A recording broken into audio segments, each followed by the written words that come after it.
வேட்டை, சதுரங்க வேட்டை. சதுரங்க வேட்டை பார்ட் 2.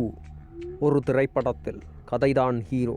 தெளிவான கதை ஓட்டமும் அதை இயக்கும் திறமையும் இருந்தால் ஒரு திரைப்படத்தை யார் நடித்திருந்தாலும், புதுமுக நாயகனாக இருந்தாலும் அதை வெற்றி படமாக மாற்ற முடியும் என்று காண்பித்த திரைப்படமே சதுரங்க வேட்டை.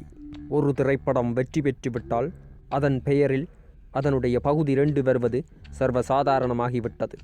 KS ரவிக்குமாரே ஔவை சண்முகி பார்ட் 2 எடுக்கப் போவதாக ரெமோ படத்தில் கூறினார். அதற்கு சிவகார்த்திகேயன் கேட்டார், நீங்களுமா சார் என்று. அந்த கேள்விக்கு பதில் கூறிய KS ரவிக்குமார், நான் மட்டும் ட்ரெண்டில் இருக்க வேண்டாமா என்று கேள்வி கேட்டார். இந்த கேள்வி மூலமாக பகுதி 2 எடுப்பதுதான் ட்ரெண்டாக மாறிவிட்டது என்று கூறாமல் கூறுகின்றார் KS ரவிக்குமார்.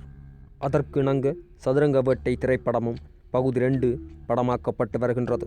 இதில் கதாநாயகனாக அரவிந்தசாமி நடிக்கின்றார். கதாநாயகியாக த்ரிஷா அவர்கள் நடித்து கொண்டிருக்கின்றார்கள். இவர்களுடைய ஃபர்ஸ்ட் லுக் அதைத்தான் இப்பொழுது நீங்கள் பார்த்து கொண்டிருக்கின்றீர்கள். முதல் பார்வையிலேயே ஒருவரை கவர வேண்டும். அந்த கவர்ச்சி இல்லாவிட்டால் முதல் கோணல் முற்றும் கோணல் ஆகிவிடும் என்று கூறுவார்கள். ஆனால் சதுரங்க வேட்டை பார்ட் 2வின் முதல் பார்வை மிகவும் அழகாக அமைந்திருக்கின்றது. அதனால் இந்த படத்தின் மீது ஒரு வகை எதிர்பார்ப்பை ஏற்படுத்தி இருக்கின்றது இந்த படக்குழுவினர்கள். சுவாரஸ்யமான தமிழ் சினிமா செய்திகளை தெரிந்து கொள்ள வேண்டுமா?